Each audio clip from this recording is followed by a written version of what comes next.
নবীজির সাহাবী হযরতে সাদ সালমী রাদিয়াল্লাহু তাআলা আনহু তিনি একবার বিশ্ব নবীর দরবারে এসে আল্লাহর হাবিবের দরবারে এসে কান্নাকাটি করতেছে। রাসূলুল্লাহ বলছে, ও সাদ সালমী, কান্না করো কি জন্য? হযরতে সাদ সালমী বললেন, ইয়া রাসূলুল্লাহ, ইয়া হাবিবাল্লাহ, দীর্ঘ 8 মাস হলো কালেমা পড়ে আমি আপনার হাতে হাত রেখে কালেমা পড়ে মুসলমান হয়েছি। ইসলামের ছায়াতলে সুশীতলে আমি আশ্রয় নিয়েছি। ইয়া রাসূলুল্লাহ, ইয়া হাবিবাল্লাহ, ও আল্লাহর নবী, ও আল্লাহর হাবিব, আপনার সব সুন্নাহ মানতে পেরেছি, কিন্তু একটা সুন্নাহ আমি মানতে পারি নাই। ইয়া রাসূলুল্লাহ, এই জন্য আমি কান্নাকাটি করতেছি। একটা সুন্নাহ। রাসূলুল্লাহ বলে, একটা কি সুন্নাহ? হযরতে সাদ সালমী বললেন, ইয়া রাসূলুল্লাহ, বিয়েটা করা সুন্নাহ, এটা আমি মানতে পারি নাই। ইয়া রাসূলুল্লাহ, আমার ভয় হয় এই সুন্নাহ না মানার কারণে আল্লাহ যদি কিয়ামতের ময়দানে আমার প্রতি সুন্নাহ না মানার কারণে বেজার হয়ে যদি জাহান্নামে দেয়, আমার উপায় থাকবে না, থাকবে না।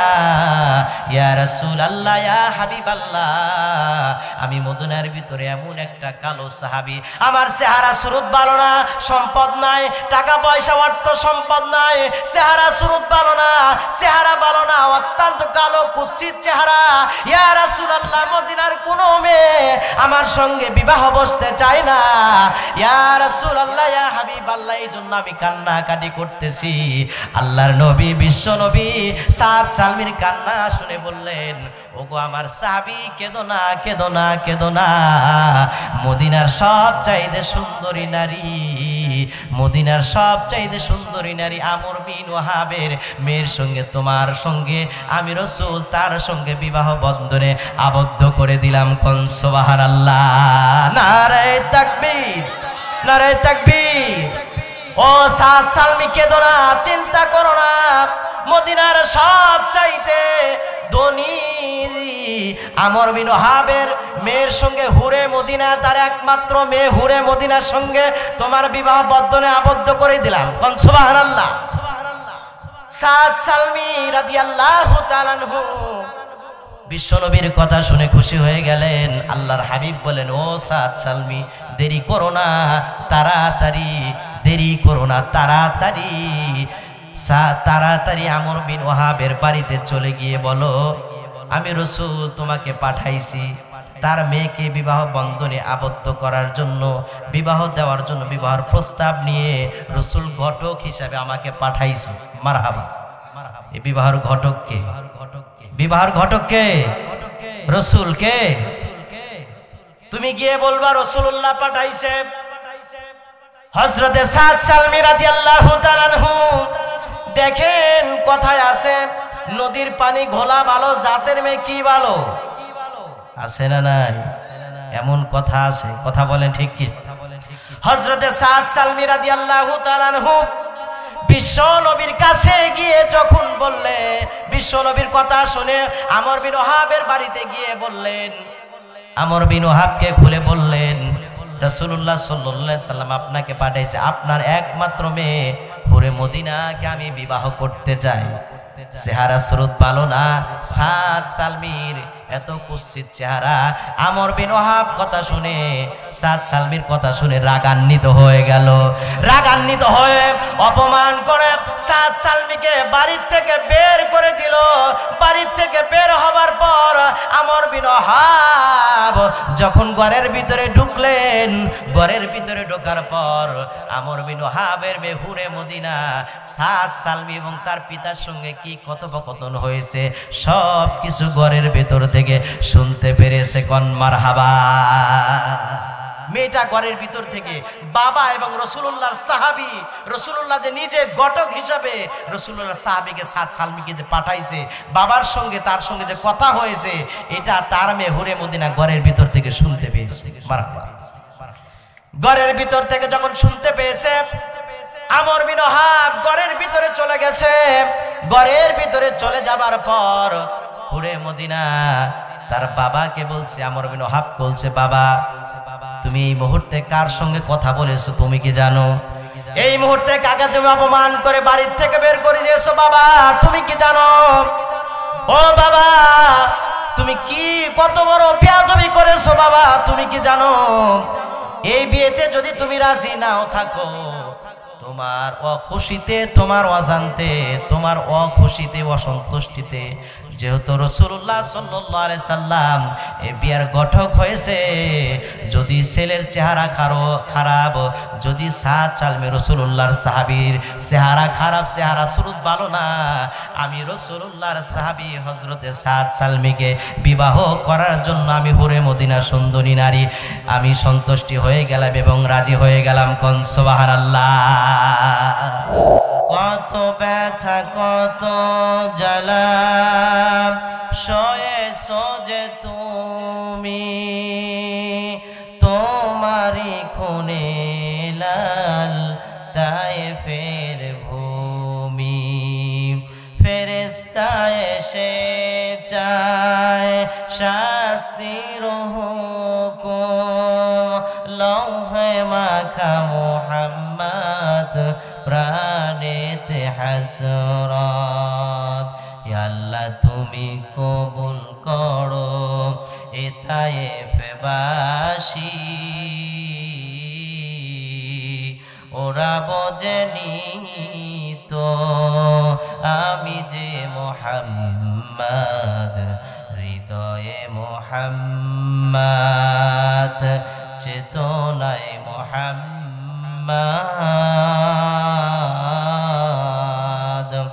জীবনেও মুহাম্মদ, মরণেও মুহাম্মদ, হৃদয়ে মুহাম্মদ। সম্মানিত ভাইরা আমার, বন্ধুগণ আমার, তাহলে আমরা সকলেই একযোগে ঘোষণা করছি, জান্নাতে যেতে হলে অন্তরের ভিতরে ভয় দরকার কার? জান্নাতে যেতে হলে অন্তরের ভিতরে একজনের ভয় লাগবে, তিনি কে? ঈমান ছাড়া আল্লাহর জান্নাতে যাওয়া যাবে না, কথা বলেন ঠিক কিনা? টাকা পয়সা, অর্থ সম্পদ, ব্যাংক ব্যালেন্স, কোটি কোটি টাকার মালিক হলে সফল ব্যক্তি হওয়া যায় না। সফল ব্যক্তি হলে কলিজার ভিতর ঈমান ধারণ করতে হবে, কথাকার? আল্লাহ বলছে কদ আফলাহাল মুমিনুন আল্লাযীনা হুম ফি সালাতিহিম খাশিউন। পড়েন আল্লাহু আকবার। সফল হয়ে গেল তারা ঈমান এনেছে যাহারা, কোন মারহাবা। আমরা তো ঈমান আনছি, ঈমান তো আমরা এনেছি আল্লাহর উপরে। আমরা ঈমান এনেছি, কেমন ঈমান আমরা এনেছি? বাবা মুসলমান, দাদা মুসলমান, তারও বাবা মুসলমান, তারই বাবা মুসলমান, সেই সূত্রে আমরাও মুসলমান, কথা বলে ঠিক কিনা? কিন্তু ঈমান আমরা পাইছি সাহাবায়ে কেরাম রাসূলুল্লাহ সাল্লাল্লাহু আলাইহি সাল্লামের চেহারার দিকে তাকায়া ইসলামের জুলুম নির্যাতন কষ্ট করে সহ্য করেছে, জুলুম নির্যাতন কষ্ট করেছে, সহ্য করেছে, সহ্য করার পর মায়ের খেয়েছে, আঘাত জুলুম নির্যাতনের শিকার হয়েছে, তারপরে ঈমান থেকে তিল পরিমাণ পিছপা হয় নাই, কোন সুবহানাল্লাহ। তারা মার খেয়েছে, জুলুম নির্যাতনের শিকার হয়েছে, তারপরে ঈমান থেকে তিল পরিমাণ পিছপা হয় নাই, কোন আল্লাহু আকবার। আমরা কি মার খাইছি ঈমান আনার কারণে? ঈমান আনার কারণে কি মার খেয়েছি? ঈমান আনার কারণে আমরা মায়ের খাই নাই, ঘর ছাড়ি নাই, অর্থ সম্পদ ছাড়ি নাই, ঘর ছাড়ি নাই, বাড়ি ছাড়ি নাই, অর্থ সম্পদ ছেড়ে, ঘর বাড়ি ছেড়ে হিজরত করে কোথাও যেতে হয় নাই। কিন্তু সাহাবায়ে কেরাম মার খেয়েছে, জীবন দিয়েছে, রক্ত দিয়েছে, শহীদ হয়েছে, কিন্তু তারপরে বাতিলের কাছে মাথা নত করে। সম্মানিত ভাইরা আমার, বন্ধুগণ আমার, সাহাবায়ে কেরাম এই কোরআনের আইন মানতে গিয়ে, কোরআন মানতে গিয়ে জীবন দিয়েছে, কথা বলেন ঠিক কিনা? কি দিয়েছে? জীবন দিয়েছে। সাহাবায়ে কেরাম কোরআনের আইন মানতে গিয়ে, কোরআন মানতে গিয়ে জীবন দিয়েছে, রক্ত দিয়েছে, শহীদ হয়েছে। উত্তপ্ত গরম মরুভূমির উপরে, গরম বালুর উপরে শোয়া বড় বড় পাথর চাপা দিয়ে রেখেছে, সাহাবায়ে কেরাম ঈমান ছাড়ে নাই, কথা বলেন ঠিক কিনা? একটি বাক্য উচ্চারণ করেছে, আহাদ। আহাদ, আল্লাহ ছাড়া আর কোনো মাবুদ নাই, কথা বলেন ঠিক কিনা? সাহাবায়ে কেরাম একটা কথা উচ্চারণ, আহাদ আহাদ, আল্লাহ ছাড়া আর কোনো দ্বিতীয় মালিক, দ্বিতীয় মাবুদ, যে আল্লাহর প্রতি একবার ঈমান এনেছি ওই ঈমান থেকে তিল পরিমাণও পিছপা হব না, হব না, হব না। মারহাবা। সাহাবায়ে কেরাম জীবন দিয়েছে, হযরতে খাব্বাব জীবন দিয়েছে, হযরতে খুবাইব জীবন দিয়েছে, হযরতে আম্মার জীবন দিয়েছে, হযরতে বেলাল জীবন দিয়েছে।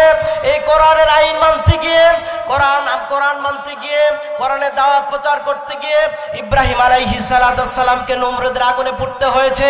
এই কোরআন মানতে গিয়ে মুসা আলাইহিস সালামকে দেশ ত্যাগ করতে হয়েছে। এই কোরআন মানতে গিয়ে আমার আপনার নবী বিশ্ব নবী রাহমাতাল লিল আলামিন সে আবু তালিবে 3টি বছর বন্দী থেকেছে। এই কোরআন মানতে গিয়ে বিশ্ব নবীর উহুদের ময়দানে দান মোবারক শহীদ করা হয়েছে। এই কোরআন মানতে গিয়ে তায়েবের ময়দানে রাসূলুল্লাহ সাল্লাল্লাহু আলাইহি সাল্লামকে মারতে মারতে বেহুশ করা হয়েছে। তবু এই কোরআন থেকে তিল পরিমাণে পিছপা হয় নাই।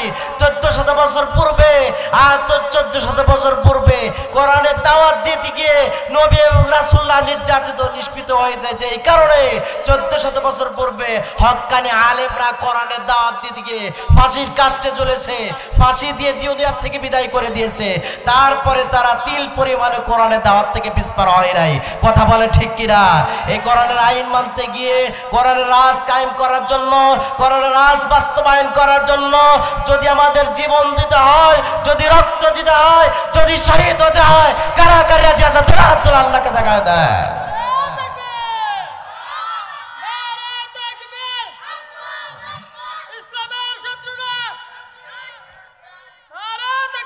আল্লাহ কবুল করে না। আমিন। আমাদের ঈমান তৈরি করতে হবে, কথা বলেন ঠিক কিনা? ঈমান তো আমাদের নাই, নামে মুসলমান কিন্তু কি নাই, কামে। তাহলে ঈমানদার হতে হলে কলিজার ভিতরে ঈমান লালন করতে হবে কার? শুধু দাড়ি রাখলেই কিন্তু ঈমানদার হওয়া যায় না, মাথায় টুপি দিলে ঈমানদার হওয়া যায় না। দাড়ি রাখলেই যদি ঈমানদার হওয়া যেত তাহলে রবীন্দ্রনাথ ঠাকুর তো সবচাইতে বড় মুসলমান ছিল, কথা বলে ঠিক কিনা?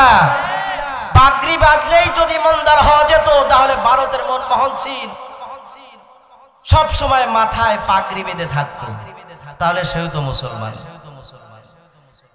জুব্বা পরলেই যদি ঈমানদার হওয়া যেত, ভারতের বড় বড় শিবরা সব সময় জুব্বা পরে মাথায় পাগড়ি বেঁধে তারা থাকতো, আসলেই কি তারা মুসলমান? আমার কথা ভালো করে বোঝার চেষ্টা করে। আসলেই কি তারা মুসলমান? আসলেই তারা মুসলমান? দাড়ি রাখলেই মুসলমান হওয়া যায় না, টুপি দিলেই মুসলমান হওয়া যায় না, মাথায় পাগড়ি দিলেই মুসলমান হওয়া যায় না, গায়ে জুব্বা লাগাইলেই মুসলমান হওয়া যায় না।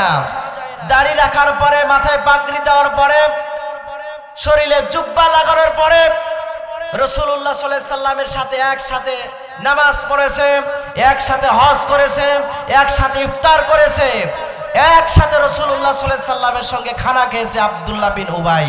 বলুন তো তিনি জান্নাতি না জাহান্নামী? আব্দুল্লাহ বিন উবাই জান্নাতি না জাহান্নামী? একসাথে রাসূলের সঙ্গে হজ করেছে, একসাথে রাসূলের সঙ্গে খানা খাইছে, একসাথে নামাজ আদায় করেছে, কিন্তু তারপরে আব্দুল্লাহ বিন উবাইয়ের কি নাই? ভেতরে ঈমান। ঈমান, কারণ ঈমান কি দেখা যায়? বলুন তো ঈমান কি দেখা যায়? না দেখা জিনিসের প্রতি বিশ্বাস করার নামই কি? বলুন তো, না দেখার জিনিসের প্রতি বিশ্বাস করার নামই হচ্ছে ঈমান, কথা বলে ঠিক কিনা? সমাজের এক শ্রেণীর লোক আছে, দাড়ি আছে, টুপি আছে, মাথায় মাঝে মধ্যে পাগড়িও দেয়, তারপর ইসলামের বিরোধিতা করে, আল্লাহর রাজ কায়েম হোক এটা চায় না। আছে না নাই? আছে না নাই? তারা আসলে প্রকৃত ঈমানদার হতে পারে? আর প্রকৃত ঈমানদার না হলে আল্লাহর জান্নাতে যাওয়া যাবে? তাহলে আসুন আমাদের কেমন ঈমানদার হওয়া লাগবে, কেমন ঈমানদার হলে আমরা জান্নাতের মালিক হতে পারবো, আমাদের জানা দরকার। আছে না নাই? সম্মানিত ভাইরা আমার, বন্ধুগণ আমার, ঈমান ঈমান ঈমান ছিল খাব্বাবের, কথা বলেন ঠিক কিনা?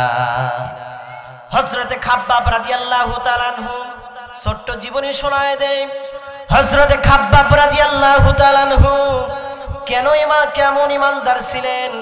খাব্বাব রাদিয়াল্লাহু তাআলা আনহুকে উটের সাথে কাফের বেঈমানেরা বেঁধে ফেলেছে। বেঁধে ফেলার পর কাফের বেঈমানেরা বলছে, ও খাব্বাব, এই মুহূর্তে তোমাকে ছাড়তে পারি যদি এই মুহূর্তে আব্দুল্লাহর বেটা মুহাম্মদের দল ত্যাগ করো, মুহাম্মদের কালেমা যদি ছেড়ে দাও, এই মুহূর্তে তোমাকে আমরা এখান থেকে ছেড়ে দিতে পারি। এটা প্রথম শর্ত। দ্বিতীয় শর্ত হলো শুধু ছেড়ে দিব না, তোমাকে যে ছেড়ে দিব, দ্বিতীয় শর্ত হলো তোমাকে যে ছেড়ে দিব, তোমার পরিবর্তে মুহাম্মদকে আমাদের হাতে ধরা দিতে হবে। মুহাম্মদকে এইভাবে উটের সাথে বেঁধে যে পর্যন্ত দাওয়াতি কাজ বন্ধ না করবে সে পর্যন্ত পিটাইতে থাকবো, মারতে থাকবো। কন্যা খাব্বাব রাদিয়াল্লাহু তাআলা আনহু বললেন, ও কাফের বেঈমানেরা শোন, আমার শরীর, আমি খাব্বাবের শরীরে তিল পরিমাণ রক্ত থাকার পর্যন্ত, তিল পরিমাণ রক্ত থাকা পর্যন্ত তোদের হাত আমার বিশ্ব নবীর শরীরে লাগতে দেব না। কোন সুবহানাল্লাহ। খাব্বাবকে মারে, আরো জুলুম করে, নির্যাতন করে। কাফের বেঈমানেরা এক পর্যায়ে উত্তপ্ত গরম বালির উপরে শোয়া পাথর চাপা দিয়ে রাখে। খাব্বাব রাদিয়াল্লাহু তাআলা আনহু লোহার আংটা গরম করে সেকা দিতে থাকে। তারপরে খাব্বাব রাদিয়াল্লাহু তাআলা আনহু কালেমা ছাড়ে না। খাব্বাবকে বলে, ও খাব্বাব, কাফের বেঈমানেরা বলে, ও খাব্বাব কালেমা ছাড়বা কিনা বলো, যদি কালেমা না ছাড়ো এর চাইতে বড় জুলুম করা হবে। খাব্বাব রাদিয়াল্লাহু তাআলা আনহু কালেমা ছাড়ে না। হযরতে খাব্বাবকে এক পর্যায়ে আগুনের উপরে যখন শোয়ানো হলো, খাব্বাবের শরীর গলে গলে, শরীরের রক্ত গলে গলে, শরীরের গোস্ত গলে গলে আগুনের উপরে পড়তে থাকলো। রক্ত এবং গোস্ত গলে গলে যখন আগুনের উপরে পড়তে থাকলো, রক্ত গোস্ত গলে যাওয়ার কারণে আগুন নিভে গেল। তারপরেও হযরতে খাব্বাব রাদিয়াল্লাহু তাআলা আনহু তিনি ঈমান ছাড়ে নাই, একটি কথাই মুখে উচ্চারণ করেছে, লা ইলাহা। কাফের বেঈমানদেরকে শোনায় দিলেন, ও কাফের বেঈমানেরা শোনো, জীবন দিতে পারি, যত জুলুম করো, নির্যাতন করো, এই কালেমা কখনো আমি ছাড়ব না। খাব্বাব জোরে জোরে পড়তে থাকে, লা ইলাহা ইল্লাল্লাহু মুহাম্মাদুর রাসূলুল্লাহ। হযরতে খাব্বাব, হযরতে খুবাইব, হযরতে আম্মার, বড় বড় সাহাবারা জীবন দিয়েছে, তারপরে ঈমান ছাড়ে নাই। কারণ তারা জানতো এই দুনিয়া না, আর একটা দুনিয়া আছে, যেই দুনিয়ার জীবনের শুরু আছে কিন্তু শেষ। কথা বলে ঠিক কিনা? মৃত্যুর পরে আমাদের আর একটা জীবন আছে না নাই? যেই জীবনের শুরু আছে কিন্তু কি নাই, শেষ। এই শুনলাম খাব্বাব। এরপরে আসুন বিলাল কেমন নির্যাতন সহ্য করেছে। ১৬ লক্ষ সাহাবাদের মধ্যে হযরতে বেলাল সবচাইতে নির্যাতিত সাহাবী ছিলেন, সবচাইতে নির্যাতিত নিষ্পিত সাহাবী ছিলেন হযরতে বেলাল। হযরতে বেলালকে এত জুলুম করেছে, এত নির্যাতন করেছে। বেলালের চেহারা সুলুত ভালো ছিল না, বেলালের নাকটা ছিল চ্যাপ্টা, হাড়ির তলা কি কালো, এর চাইতে বেশি কালো ছিল বেলালের চেহারা। কথা বলেন ঠিক কিনা? বেলালের চেহারা সুরত ভালো ছিল না, নাকটা ছিল চ্যাপ্টা, কিন্তু হযরতে বেলালের অন্তরের ভিতরে, সিনার ভিতরে এমন তাকওয়া ছিল, নবীজির বংশের সঙ্গে মিল নাই, নবীজির চেহারার সঙ্গে মিল নাই, নবীজির ভাষার সঙ্গে মিল নাই। হযরতে বেলাল রাদিয়াল্লাহু তাআলা আনহু, ওই আফ্রিকা থেকে আসা কালো বেলাল, বিশ্ব নবীর হাতে হাত রেখে যখন কালেমা পড়ে মুসলমান হয়ে গেলেন, উমাইয়ার গোলাম যখন হয়ে গেলেন, বেলাল ছিল গোলাম, বেলালের বাবাও ছিল গোলাম, বেলাল নিজেও ছিলেন উমাইয়ার গোলাম। হযরতে বেলাল রাদিয়াল্লাহু তাআলা আনহু মুহাম্মাদের কালেমা গ্রহণ করার কারণে উমাইয়া বেলালকে নির্যাতন করা শুরু করে দিল। হযরতে বেলালকে গলার ভিতরে রশি লাগায়া মক্কার গরম বালির উপরে যখন টানতে থাকলো আর জুলুম করতে লাগলো, বেলালকে বলল, বেলাল ঈমান ছাড়বা কিনা বলো, ও বেলাল ঈমান ছাড়বা কিনা বলো, বলুন তো উমাইয়া যে এত জুলুম করেছে, এত নির্যাতন করেছে, এত মার দিয়েছে, তারপরে কি বেলাল কালেমা ছেড়েছে? বেলাল কালেমা ছাড়ে নাই। এত জুলুম করেছে, এত নির্যাতন করেছে, এত মার খেয়েছে, বেলালকে এক পর্যায়ে গরম বালির উপরে শোয়া দিয়ে পাথর চাপা দিয়ে রেখেছে।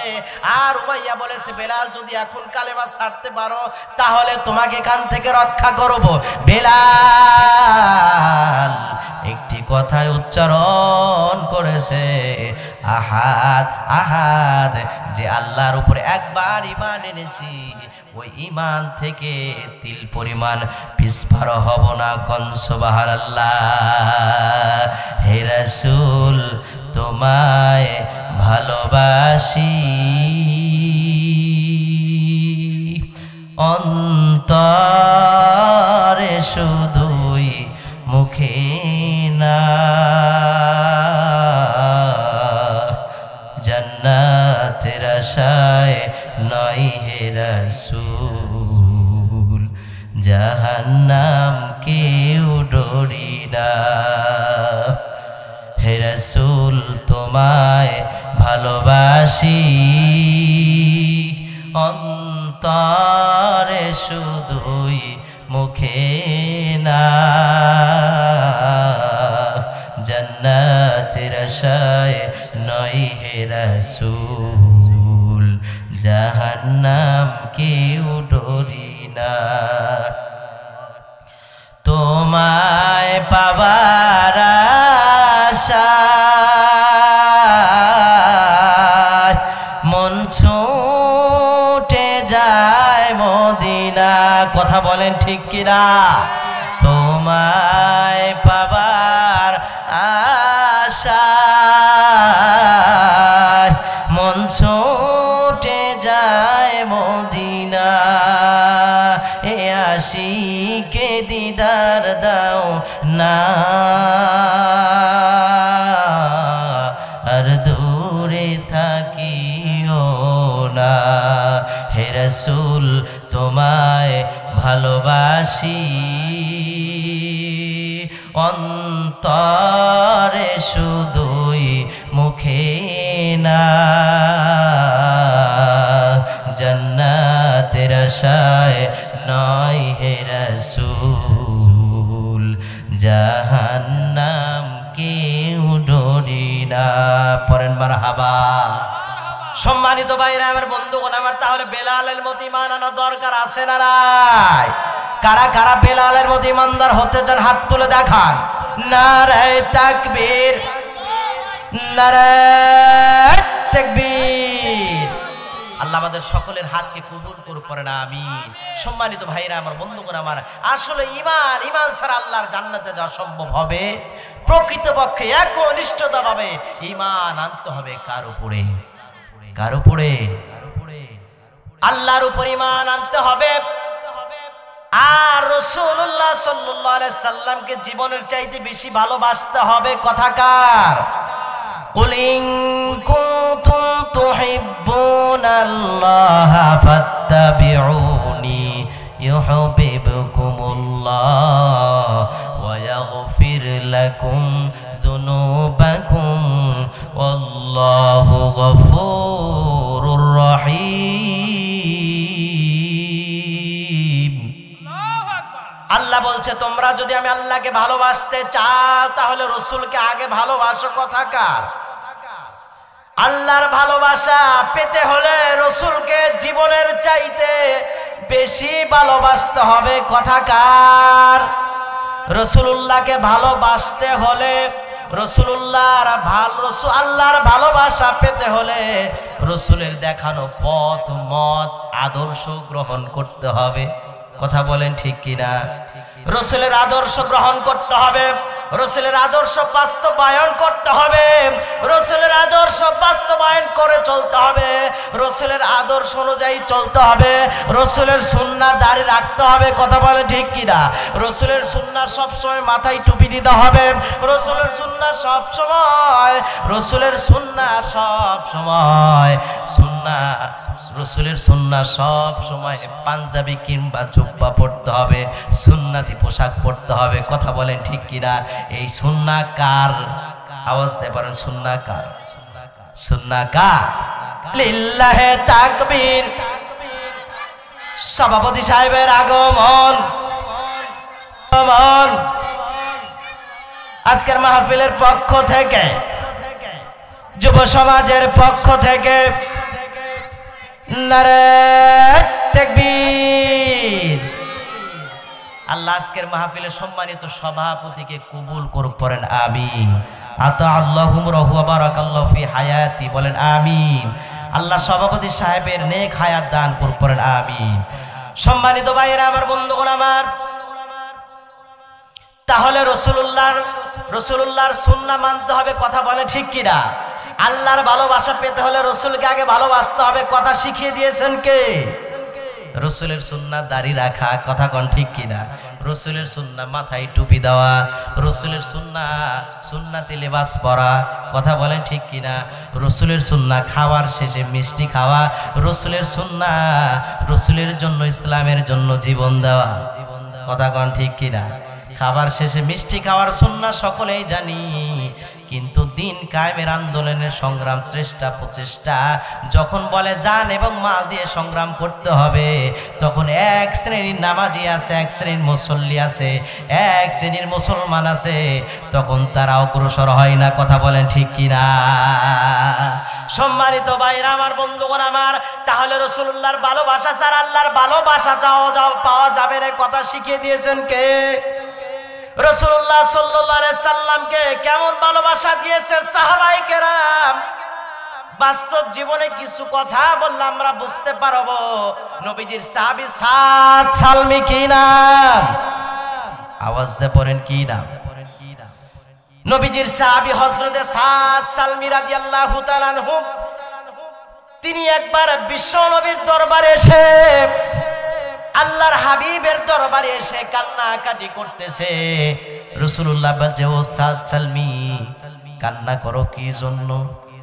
হযরতে সাদ সালমি বললেন, ইয়া রাসূলুল্লাহ, ইয়া হাবিবাল্লাহ, দীর্ঘ 8 মাস হলো কালেমা পড়ে আমি আপনার হাতে হাত রেখে কালেমা পড়ে মুসলমান হয়েছি।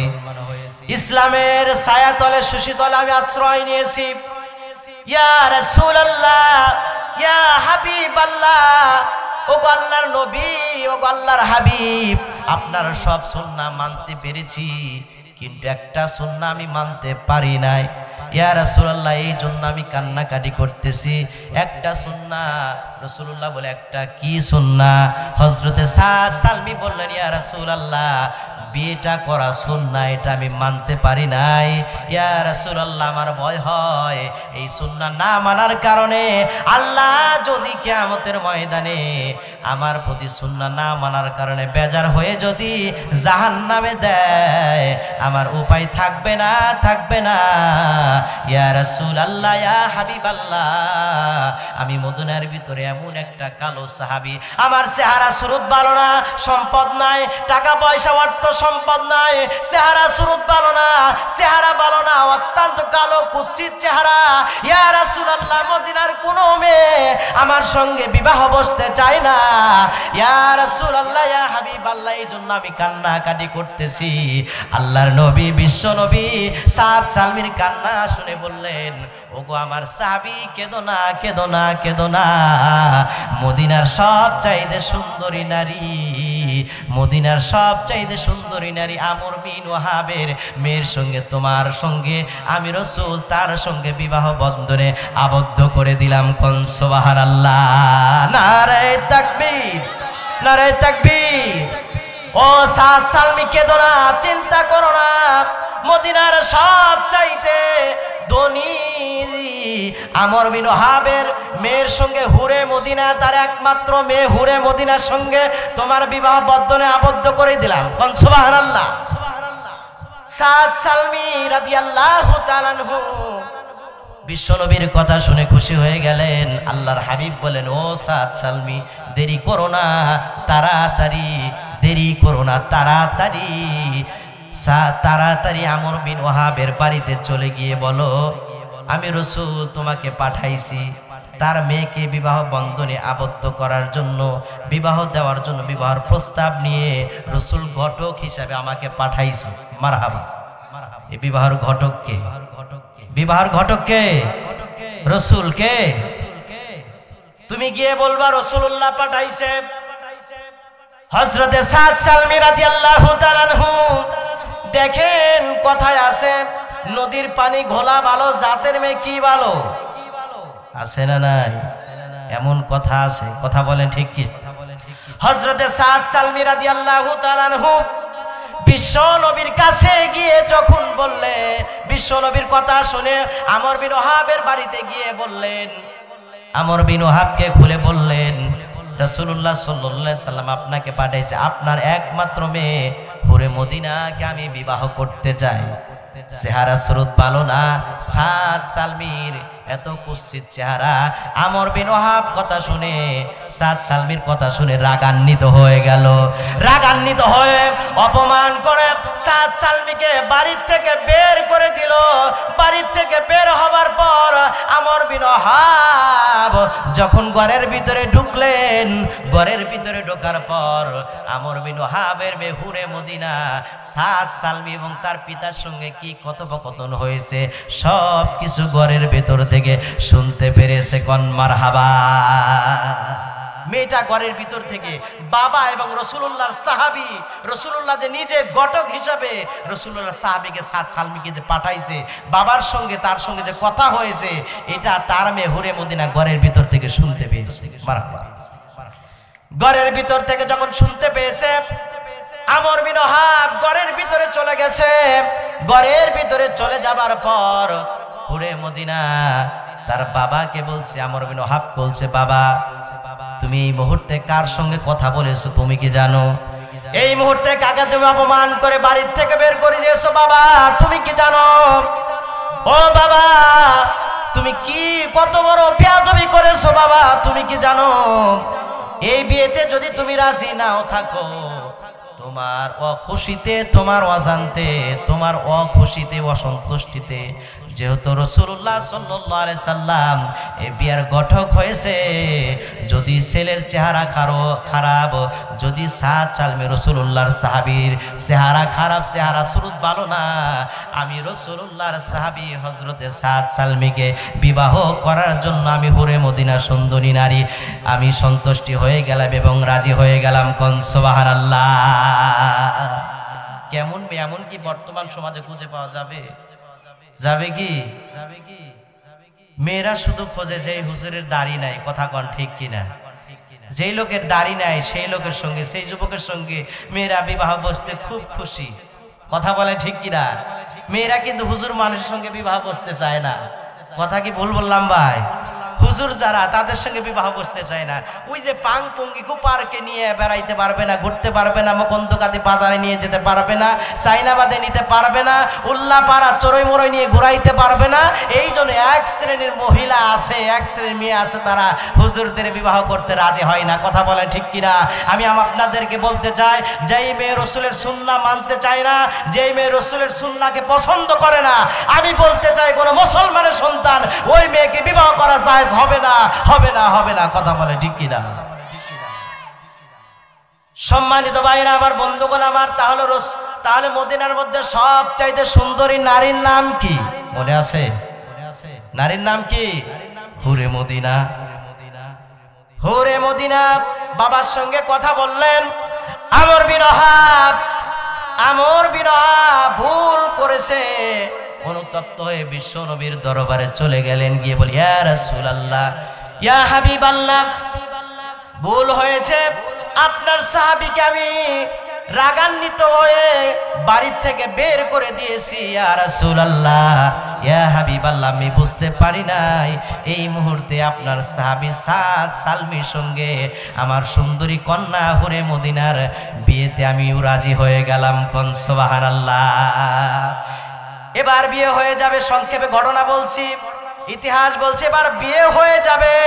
সাদ সালমী রাদিয়াল্লাহু তাআলা আনহুর তো টাকা নাই, গরিব সাহাবী, সম্পদ নাই, অর্থ সম্পদ কিছুই নাই, বাবা নাই, মা নাই। সাদ সালমী রাদিয়াল্লাহু তাআলা আনহু মাত্র 8 মাস হলো ঈমান এনেছে।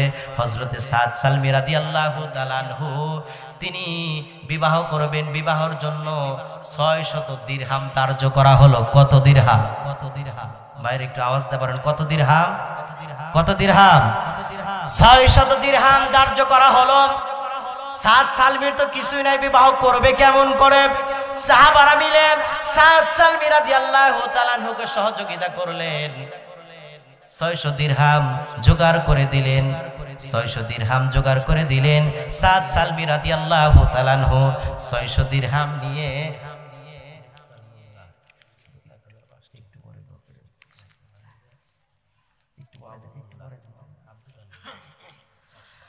হযরতে সাদ সালমী রাদিয়াল্লাহু তাআলা 600 দিরহাম নিয়ে বাজারে চলে গেলেন। কোথায়? 600 দিরহাম নিয়ে বাজারে চলে গেলেন। সাদ সালমী রাদিয়াল্লাহু তাআলা আনহু সাহাবারা মিলে 600 দিরহাম দিয়েছে। কত দিরহাম? 600 দিরহাম দিয়েছে। বাজারে চলে গেলেন, বিয়ের বাজারে চলে গেলেন, মহারণা পরিশোধ করবে। মহারণা পরিশোধ করার পর কিছু টাকা বেঁচেছে, ওই টাকা নিয়ে বাজারে গিয়েছে বিয়ের কাপড় চোপড় কেনার জন্য, নতুন কিছু কেনার জন্য। সাদ সালমী রাদিয়াল্লাহু তাআলা আনহু বাজারে যখন চলে গেলেন, বাজারে চলে যাওয়ার পরে হযরতে সাদ সালমী রাদিয়াল্লাহু তাআলা আনহু রাস্তা বাজারে চলে গেলেন। বাজারে চলে যাওয়ার পরে কেনাকাটা করতে, ইতিমধ্যে রাস্তা দিয়ে কে যেন বলে জিহাদ জিহাদ জিহাদ, দিনের জন্য, ইসলামের জন্য, দিন প্রচার করার জন্য জীবন দিতে হবে, শহীদ হতে হবে। কে আসো তাড়াতাড়ি বের হও, কে আসো বের হও। হযরতে সাদ সালমী রাদিয়াল্লাহু তাআলা আনহু তিনি বিয়ের কেনাকাটা করার পরিবর্তে ওই টাকাগুলি দিয়ে রাসূলুল্লাহর সাহাবী সাদ সালমী রাদিয়াল্লাহু তাআলা আনহু তরবারি কিনলেন, হেলমেট কিনলেন। তরবারি হেলমেট কিনে যুদ্ধের ময়দানে রওনা করলেন। কোন সুবহানাল্লাহ। যুদ্ধের ময়দানে রওনা করার পরে অসংখ্য কাফেরদেরকে মেরে জাহান্নামে পাঠায় তিনি নিজেও শহীদ হয়ে গেলেন। যুদ্ধ শহীদ হয়ে গেলেন। এক পর্যায়ে যুদ্ধ শেষ হয়ে গেল। সাদ সালমী রাদিয়াল্লাহু তাআলা শহীদ হয়ে গেলেন। যুদ্ধের ময়দানে যুদ্ধ যখন শেষ হয়ে গেল, যখন যুদ্ধ শেষ হওয়ার পর সাহাবাদের লাশ পুঁততে শুরু করলেন। যুদ্ধে কারা কারা শহীদ হয়েছে, কারা কারা মারা গেছে, কারা কারা শহীদ হয়েছে, লাশ খোঁজা শুরু করে দিলেন। ইতিমধ্যে দেখতে পেলেন সাদ সালমী রাদিয়াল্লাহু তাআলা আনহু রাসূলুল্লাহর সাহাবী পড়ে আছে, মাথার ভিতরে হেলমেট ঢুকে গেছে, মুখের ভিতর থেকে জিহ্বা বাহির হয়ে গেছে। রাসূলুল্লাহর সাহাবী সাদ সালমীকে ধরে গালে মুখে চুমা খেতে লাগলেন। রাসূলুল্লাহ সাল্লাল্লাহু আলাইহি সাল্লাম চুমা খাওয়ার পর আকাশের দিকে তাকাইলেন। তাকানোর পর রাসূলুল্লাহ সাল্লাল্লাহু আলাইহি সাল্লাম কেঁদে ফেললেন। কেঁদে ফেলার পরে আবার কেঁদে ফেলার পরে সাদ সালমীর দিকে তাকাইলেন। তাকানোর পর আবার আকাশের দিকে তাকায়া মিষ্টি হাসি দিলেন। সুবহানাল্লাহ। সাহাবারা বলে ইয়া রাসূলুল্লাহ, প্রথমে আকাশের দিকে তাকানোর পরে আপনি কেঁদে ফেললেন, আবার সাদ সালমীর দিকে তাকায়া আপনি আবার আকাশের দিকে তাকায়া কেন হাসলেন? ঘটনা জানতে চায়। আল্লাহর রাসূল বললেন, ও আমার সাহাবারা শোনো, যে সাদ সালমী আমার জন্য জীবন দিতে পারলো, আমার জন্য রক্ত দিতে পারলো, দিন কায়েমের আন্দোলনে সাদ সালমী জীবন দিতে পারলো, ফুলের শয্যা বাসর ঘর ত্যাগ করতে পারলো রে। ওই সাদ সালমীর জন্য আমার একটু মায়া হয়েছে, এই জন্য আমি কেঁদেছি। আর হেসেছি কি জন্য জানো? হেসেছি এই জন্য, আমি যখন আকাশের দিকে তাকাইলাম, রহমতের দরজা আমি দেখতে পেলাম। অসংখ্য রহমতের দরজা সাদ সালমীর জন্য আল্লাহ তাআলা খুলে দিয়েছে। কোন সুবহানাল্লাহ। শুধু তাই নয়, রহমতের দরজা খুলেই দেয় নাই, রহমতের দরজা খুলে দেওয়ার পরে জান্নাতি হুরেরা প্রতিযোগিতা করতেছে কে কত আগে যে সাদ সালমীর খেদমত করবে। কোন সুবহানাল্লাহ। এই ছিল নবী প্রেমিক। কথা বলেন ঠিক কিনা? ফুল সজ্জা রাত ত্যাগ করে জিহাদের ময়দানে জীবন দিয়েছে। কথা বলে ঠিক কিনা? এই জন্য জীবন দিয়েছে। এই দুনিয়া না, আর একটা দুনিয়া আছে। কথা বলে ঠিক কিনা? ওই দুনিয়াতে এরা সুখে শান্তিতে জান্নাতের মালিক হবে, এই জন্য জীবন দিয়েছে, শহীদ হয়েছে। তারপরে কাফের বেঈমানদের কাছে মাথা নত করে। সম্মানিত ভাইরা আমার, বন্ধুগণ আমার, তাহলে আমরা যারা আল্লাহর জন্য, আমরা যারা আল্লাহর জান্নাতে যেতে চাই, দিনের জন্য কুরবানি করা দরকার আছে না? দিনের জন্য কুরবানি করতে আল্লাহ বলছে, ইন্নাল্লাহা আশতারা মিনাল মুমিনিনা আনফুসাহুম ওয়া আমওয়ালাহুম বিআন্না লাহুমুল জান্নাহ। পড়েন আল্লাহু আকবার। অর্থ সম্পদ এবং ঘর, অর্থ সম্পদ টাকা পয়সার বিনিময়ে আল্লাহ বলছে, আমি আমার জান্নাত বিক্রি করে দিয়েছি। কথা কার? অর্থ সম্পদ টাকা পয়সার বিনিময়ে আল্লাহ তার জান্নাত আমাদের কাছে বিক্রি করে দিয়েছে। আমাদের জান্নাত আল্লাহর দরকার আছে? আমাদের মতো হারাম টাকা আল্লাহর দরকার আছে? আছে কি ভাই?